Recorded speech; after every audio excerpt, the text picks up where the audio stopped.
Save thee, friend, and thy music. Dost thou live by thy tabor?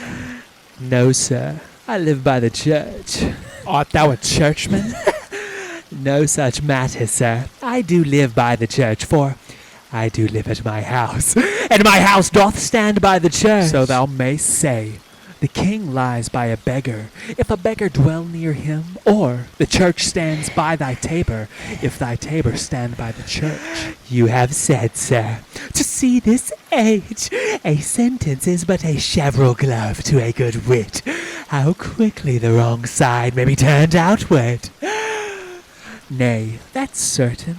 They that dally nicely with words may quickly make them wanton. I would therefore my sister had had no name, sir. Why, man? Why, sir, her name's a word, and to dally with that word might make my sister wanton. But indeed words are very rascals, since bonds disgrace Thy them. reason, man? Troth, sir, I can yield you none without words, and words are grown so false I am loath to prove reason with them.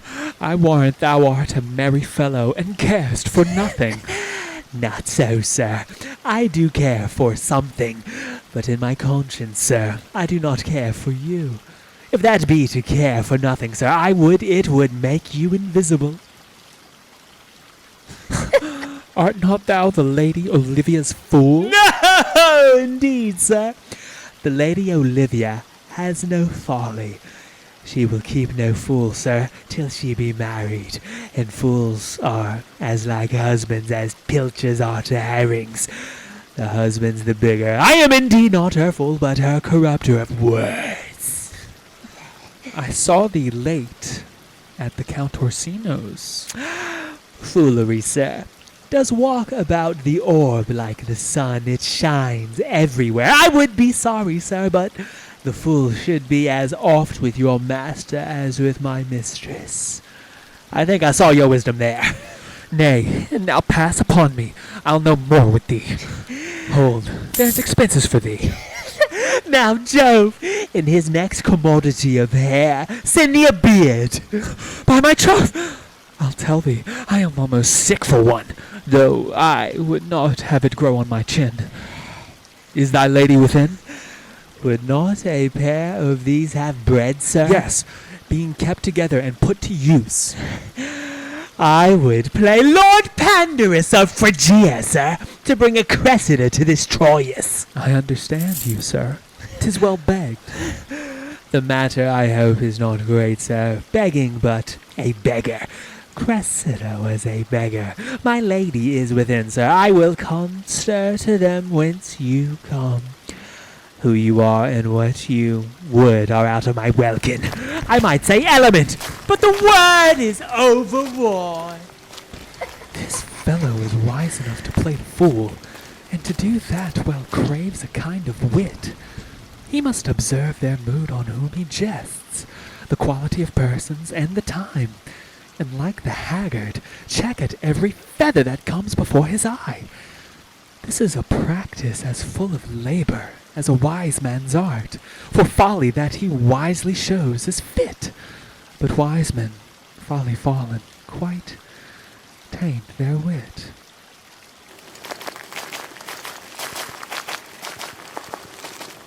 Save you, gentlemen!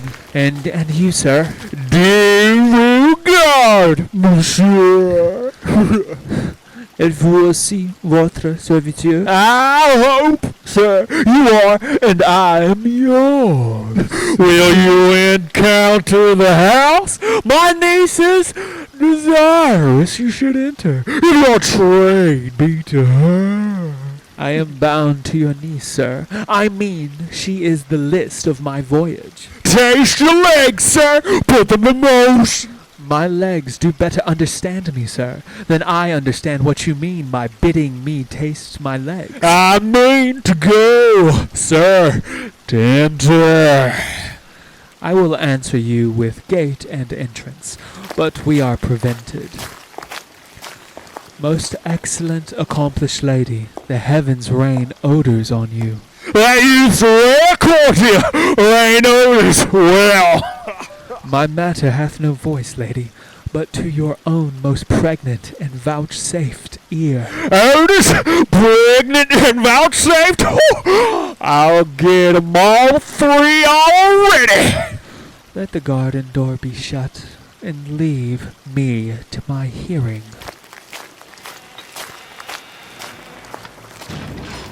Give me your hand, sir. My duty, madam, and most humble service. What is your name? Cesario is your servant's name, fair princess. My servant, sir?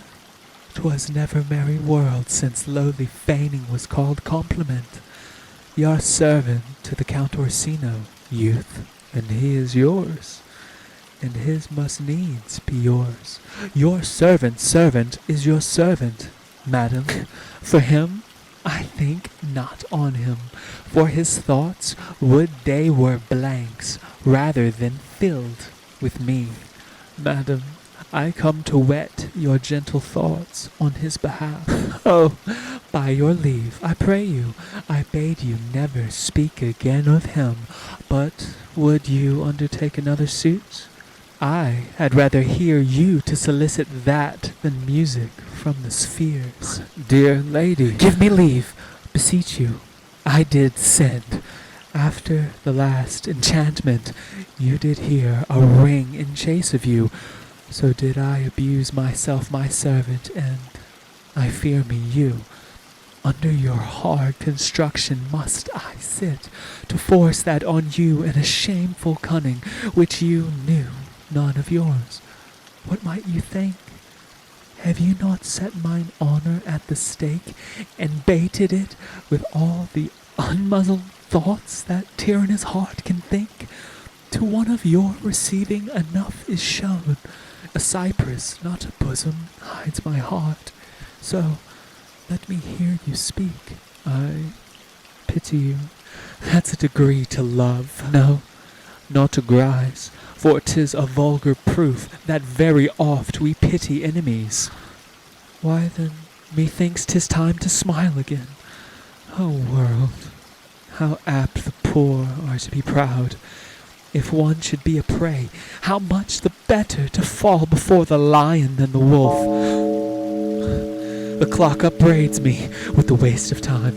Be not afraid, good youth, I will not have you. And yet, when wit and youth is come to harvest, your wife is like to reap a proper man.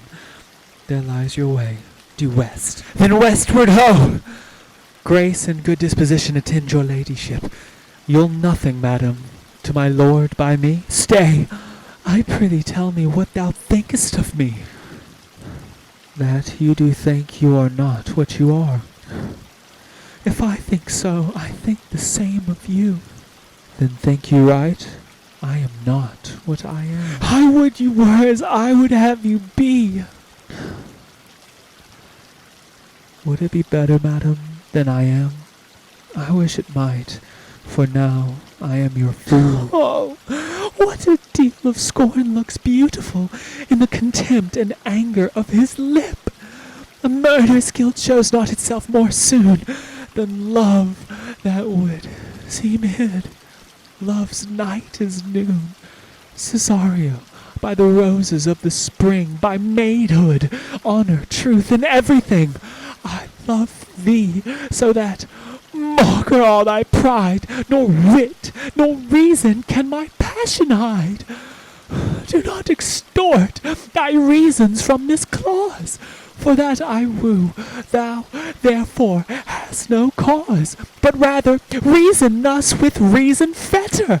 Love sought is good, but given unsought is better. By innocence I swear, and by my youth I have one heart, one bosom, and one truth, and that no woman has, nor never none shall mistress be of it, save I alone.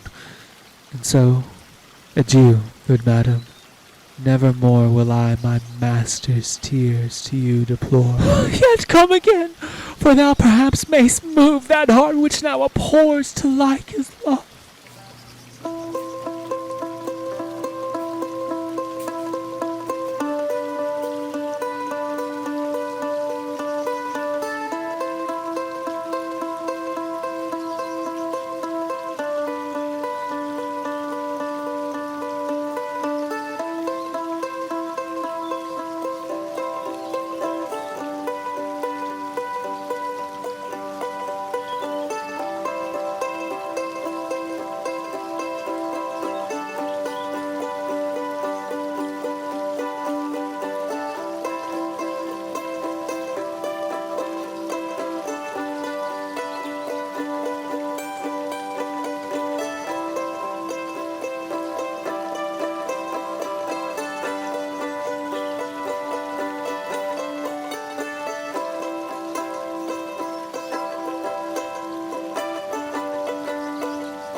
No faith. I'll not stay a jot longer.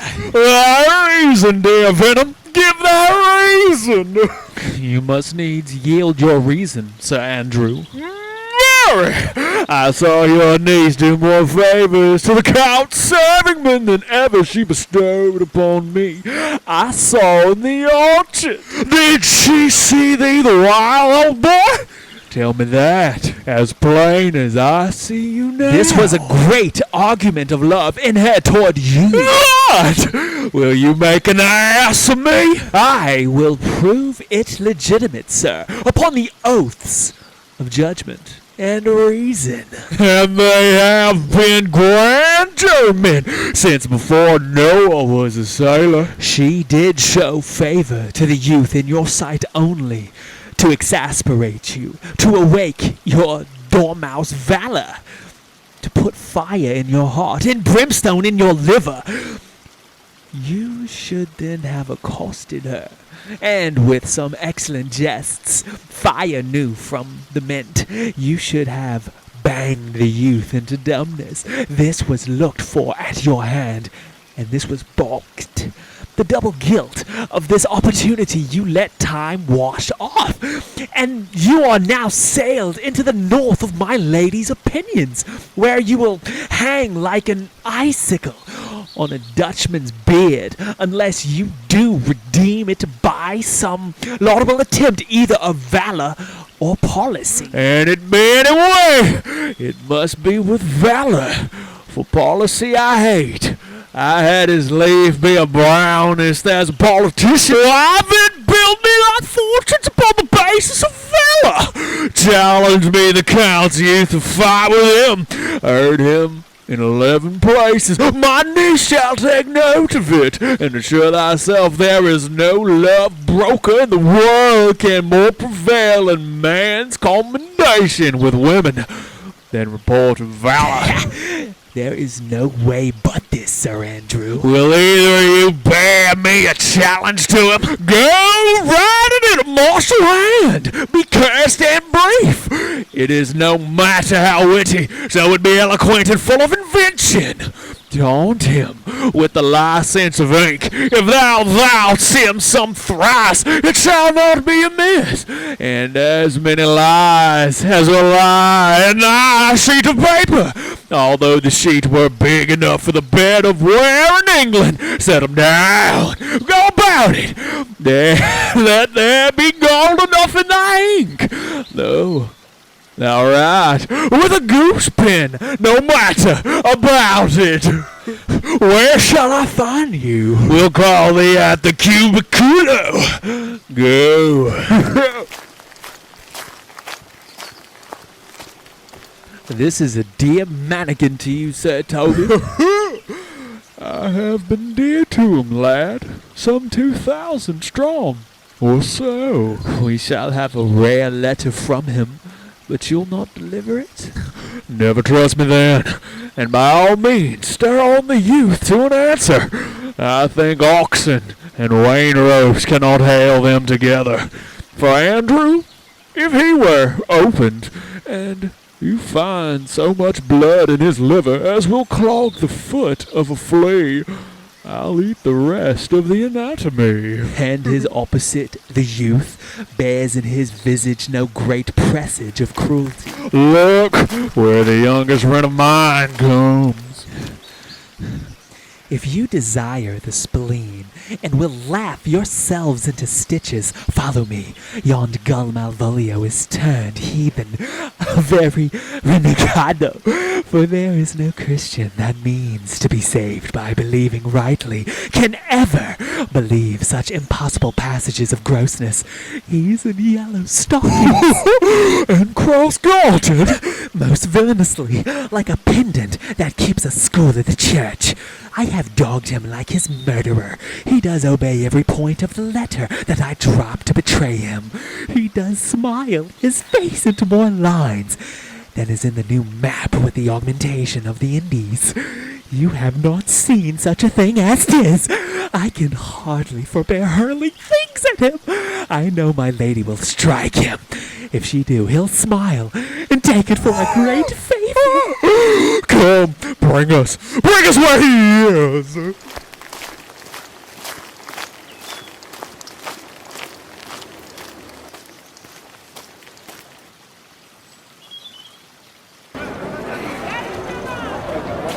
I would not, by my will, have troubled you. But since you make your pleasure of your pains, I will no further chide you. I could not stay behind you. My desire, more sharp than filed steel, did spur me forth. And not all love to see you, though so much as might have drawn one to a longer voyage, but jealousy, what might befall your travel, being skilless in these parts, which, to a stranger unguided and unfriended, often prove rough and unhospitable. My willing love, the rather by these arguments of fear, set forth in your pursuit. My kind Antonio, I can no other answer make but thanks, and thanks and ever oft good turns are shuffled off with such uncurrent pay. But were my worth, as is my conscience firm, you should find better dealing. What's to do? Shall we go see the relics of this town? Tomorrow, sir. Best first go see your lodging. I am not weary, and 'tis long tonight. I pray you, let us satisfy our eyes with the memorials and the things of fame that do renown this city. Would you pardon me? I do not, without danger, walk these streets. Once in a sea fight against the Count, his galleys I did some service. Of such note indeed, that, were I ta'en here, it would scarce be answered. Belike you slew a great number of his people. The offense is not of such a bloody nature, albeit the quality of the time and quarrel might well have given us bloody argument. It might have since been answered in repaying what we took from them, which, for traffic's sake, most of our city did. Only myself stood out, for which, if I be lapsed in this place, I shall pay dear. Do not then walk too open. It doth not fit me. Hold, sir, here's my purse. In the south suburbs at the Elephant is best to lodge. I will bespeak our diet, whilst you beguile the time and feed your knowledge with viewing of the town. There shall you have me. Why I your purse? Haply your eye shall light upon some toy you have desire to purchase, and your store, I think, is not for idle markets, sir. I'll be your purse bearer and leave you for an hour. To the Elephant! I do remember.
I have sent after him. He says he'll come.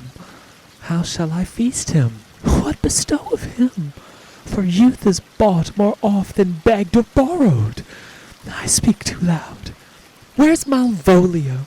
He is sad and civil, and suits well for a servant with my fortunes. Where is Malvolio? He's coming, madam. but in very strange manner. He is sure possessed, madam. Why? What's the matter? Does he rave? No, madam, he does nothing but smile. Your ladyship were best to have some guard about you. If he come, for sure the man is tainted in his wits. Go call him hither. I am as mad as he, if sad and merry madness equal be. How now, Malvolio? Sweet lady! Ho ho! Smilest thou? I sent for thee upon a sad occasion. Sad, lady? I could be sad. This does make some obstruction in the blood, this cross-gartering. But what of that? If it please the eye of one, it is with me as the very true sonnet is. Please one and please all. Why, how dost thou, man? What is the matter with thee?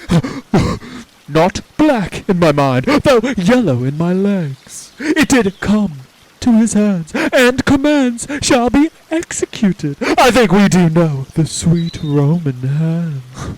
Wilt thou go to bed, Malvolio? To bed? Aye, sweetheart, and I'll come to thee. God comfort thee! Why dost thou smile so, and kiss thy hand so oft? How do you, Malvolio? At your request, yes, nightingales answer doves. Why appear you with this ridiculous boldness before my lady? Be not afraid of greatness. 'Twas well writ. What meanest thou by that, Malvolio? Some are born great. Huh? Some achieve greatness. What sayest thou? And some have greatness thrust upon them. Heaven restore thee! Remember who commanded thy yellow stockings. Thy yellow stockings? And wish to see thee cross-gartered. Cross-gartered? Go to, thou art made, if thou desirest to be so. Am I made? If not, let me see thee a servant still. Why, this is very midsummer madness! Madam, the young gentleman of the Count Orsino's is returned. I could hardly entreat him back. He attends your ladyship's pleasure. I'll come to him. Good Maria, let this fellow be looked on. Where's my cousin Toby? Let some of my people have a special care of him. I would not have him miscarry for the half of my dowry.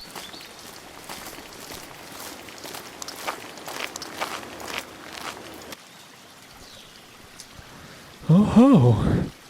Do you come near me now? No worse man than Sir Toby to look to me. This concurs directly with the letter. She sends him on purpose, that I may appear stubborn to him, for she incites me to that. In the letter, cast thy humble slow, she says, be opposite with the kinsman, surly with servants, let thy tongue tang with arguments of state, put thyself into the trick of singularity, and consequently sets down the manner how, as a sad face, a reverend carriage, a slow tongue, in the habit of some sir of note, and so forth. I have limed her, but it is Jove's doing, and Jove make me thankful. And when she went away now, let this fellow be looked to. Fellow, not Malvolio, nor after my degree, but fellow. Why, everything adheres together. That no dram of a scruple, no scruple of a scruple, no obstacle, no incredulous or unsafe circumstance. What can be said? Nothing that can be can come between me and the full prospect of my hopes. Well, Jove, not I, is the doer of this, and he is to be thanked. Which way is he, in the name of sanctity? If all the devils of hell be drawn in little, and Legion himself possessed him, yet I'll speak to him. Here he is, here he is. How is with you, sir? How is with you, man? Go off, I discard you. Let me enjoy my private. Go off. Lo, how hollow the fiend speaks within him. Did not I tell you? Sir Toby, my lady prays you to have a care of him. Does she so? Go to! Peace, peace. We must deal gently with him. Let me alone. How do you, Malvolio? How is't with you? What? Man, defy the devil? Consider he's an enemy to mankind. Do you know what you say? Lie you! And you speak ill of the devil, how he takes it at heart. Pray God he be not bewitched. Carry his water to the wise woman, Mary, and it shall be done tomorrow morning. If I live, my lady would not lose him for more than I'll say. How now, mistress? Oh, Lord. Prithee, hold thy peace. This is not the way. Do you not see you move him? Let me alone with him. No way but gentleness. Gently, gently. The fiend is rough and will not be roughly used. Why? How now, my ballcock? How dost thou, Chuck? Sir? I biddy, come with me. What man? 'Tis not for gravity to play a chariot pit with Satan. Hang him, foul call ya. Get him to say his prayers. Good Sir Toby, get him to pray. My prayers, minx? No, I warrant you, he will not hear of godliness. Go hang yourselves all. You are idle, shallow things. I am not of your element. You shall know more hereafter. Yes, possible? If this were played upon a stage now, I could condemn it as an improbable fiction. His very genius hath taken the affection of the device, man.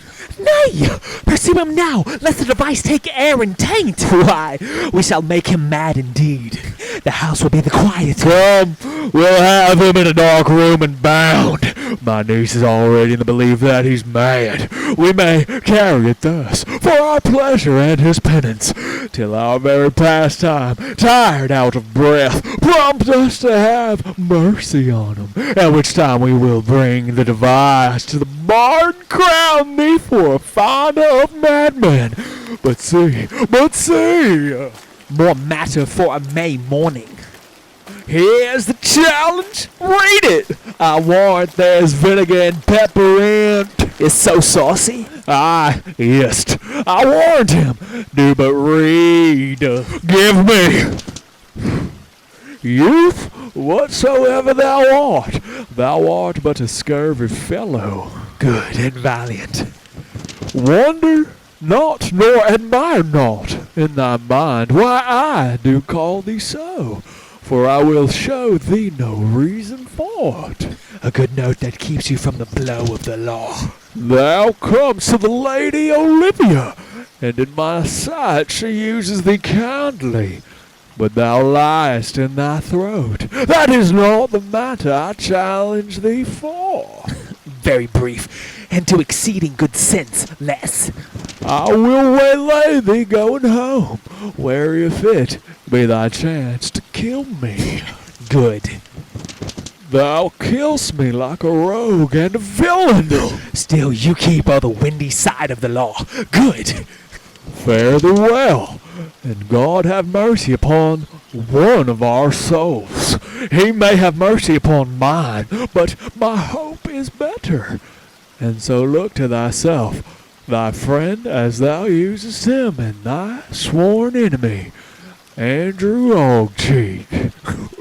If this letter move him not, his legs cannot, I'll give it him.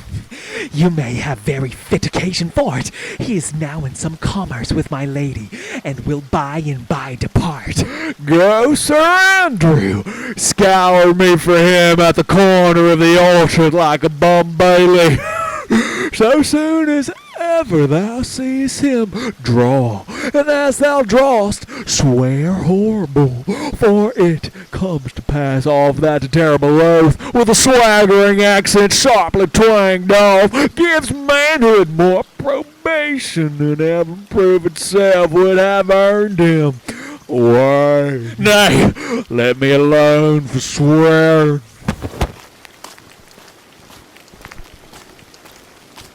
Now, will not I deliver his letter, for the behavior of the young gentleman gives him out to be of good compassion. chastity and breeding. His employment between his lord and my niece confirms no less. Therefore this letter, being so excellently ignorant, will breed no terror in the youth. He will find it comes from a clodpole.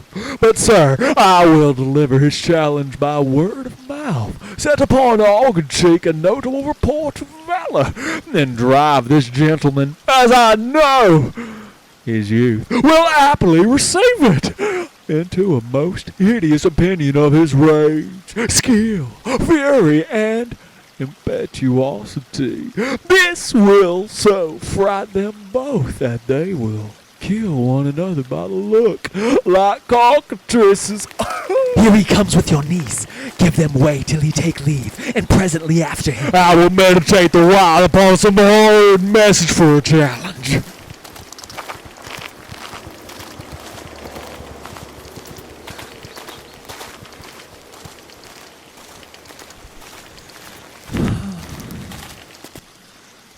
I have said too much unto a heart of stone, and laid mine honor to unchariot.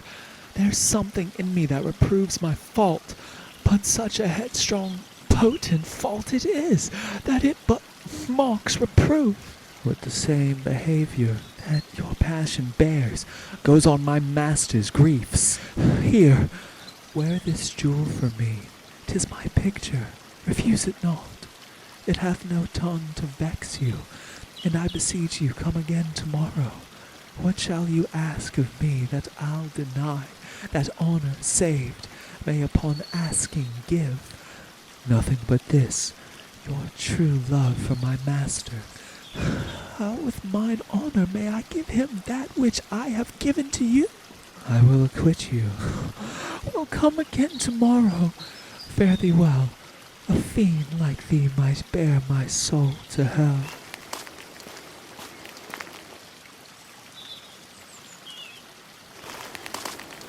Gentlemen, God save thee.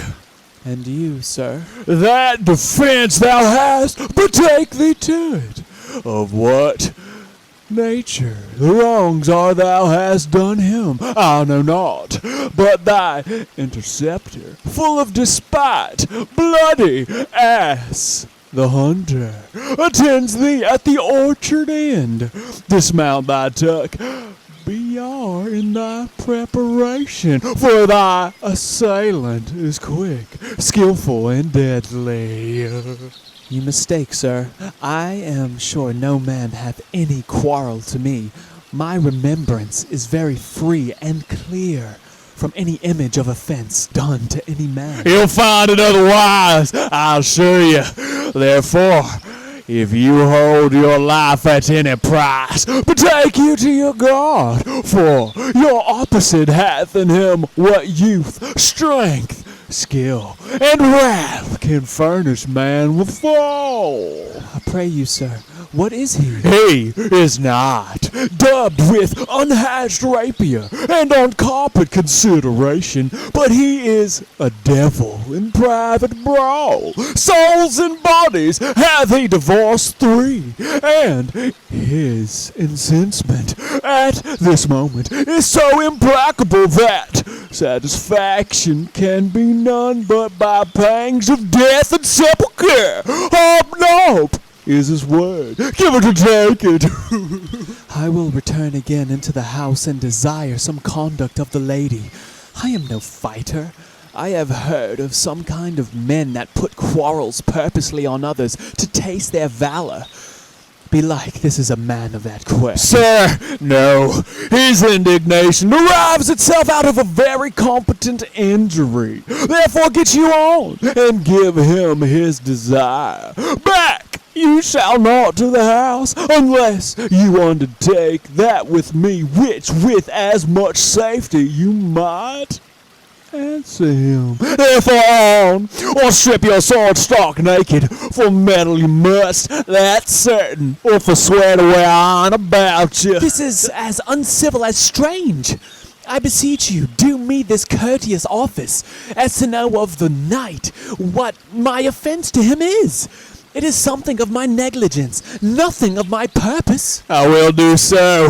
Senor Fabian, stay you by this gentleman till my return. Pray you, sir, do you know of this matter? I know the knight is incensed against you, even to a mortal arbitrament, but nothing of the circumstance more.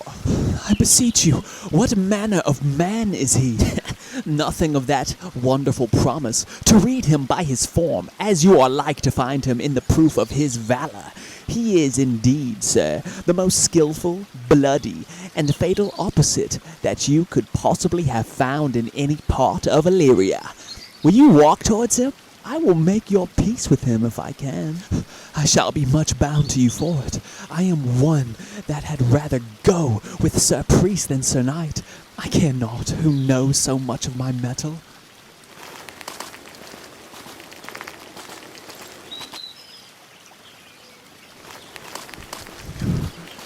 Why, man, he's a very devil. I have not seen such a virago. I had a pass with him, rapier, scabbard, and all, and he gives me the stuck in with such a mortal motion that it is inevitable. And on the answer he pays you, as surely as your feet hits the ground they step on. They say he has been fencer to the sofa. Poxont! I'll not meddle with him. But he will not now be pacified. Fabian can scarce hold him yonder.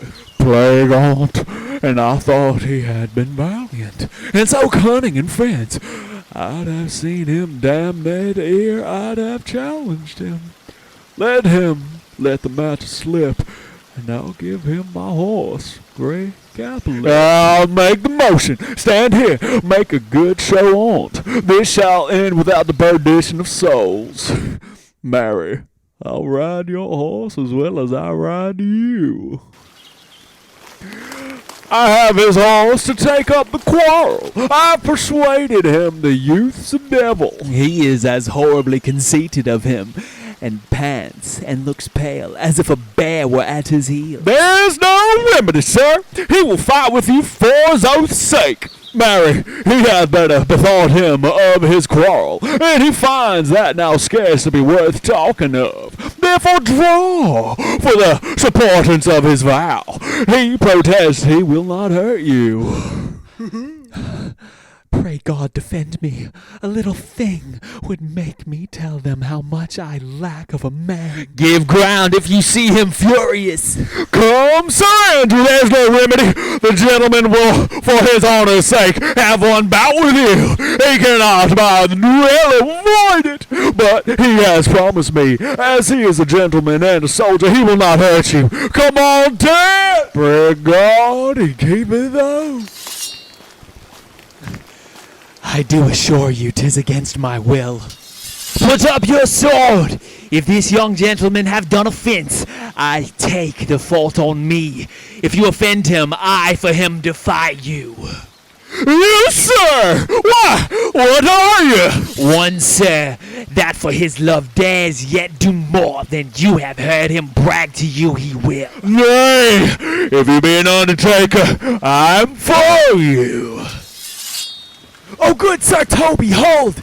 Here come the officers. I'll be with you anon. Pray, sir, put your sword up, if you please. There will I, sir, and for that I promised you, I'll be as good as my word. He will bear you easily and reigns well. This is the man. Do thy office.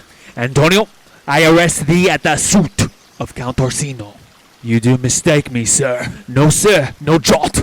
I know your favor well. Though now you have no sea cap on your head. Take him away. He knows I know him well. I must obey. This comes with seeking you, but there's no remedy. I shall answer it. What will you do? Now my necessity makes me to ask you for my purse. It grieves me much more for what I cannot do for you than what befalls myself. You stand amazed, but be of comfort. Come, sir, away. I must entreat you of some of that money. What money, sir? for the fair kindness you have showed me here, in part being prompted by your present trouble. Out of my lean and low ability, I'll lend you something. My having is not much. I'll make division of my present with you. Hold, there's half my coffer. Will you deny me now? Is possible that my deserts to you can lack persuasion? Do not tempt my misery, lest that it make me so unsound a man as to upbraid you with those kindnesses that I have done for you. I know of none, nor know I you by your voice or any feature. I hate ingratitude more in a man than lying, vainness, babbling, drunkenness, or any taint of vice whose strong corruption inhabits our frail blood. Oh, heavens themselves! Come, sir, I pray you go. Let me speak a little! This youth that you see here, I snatched one half out of the jaws of death, relieved him with such sanctity of love, and to his image, which methought did promise most venerable worth, did I devotion. What's that to us? The time goes by. Away! Oh, how vile and idle proves this god! Thou hast, Sebastian, done good features shame. In nature there's no blemish but the mind. None can be called deformed but the unkind. Virtue is beauty, and the beauty is evil, or empty trunks, or floors by the devil. The man grows mad. Away with him. Come, come, sir. Lead me on. Methinks his words do from such passion fly that he believes himself. So do not I. Prove true, imagination, oh, prove true, that I, dear brother, be now ta'en for you. Come hither, knight. Come hither, Fabian. We'll whisper a couplet or two of most sage songs. He named Sebastian. I my brother know, yet living in my glass. Even such and so in favor was my brother, and he went still in this fashion, color, ornament, for him I imitate. Oh, if it prove, tempests are kind, and salt waves fresh in love.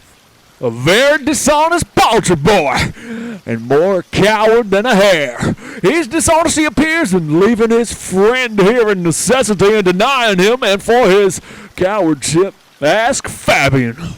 A coward, a most devout coward, religious in it. Is led! I'll after him again and beat him. Do! Cuff him soundly, but never draw thy sword. And I do not. Come, let's see the event. I dare lay you the money. 'Twill be nothing yet.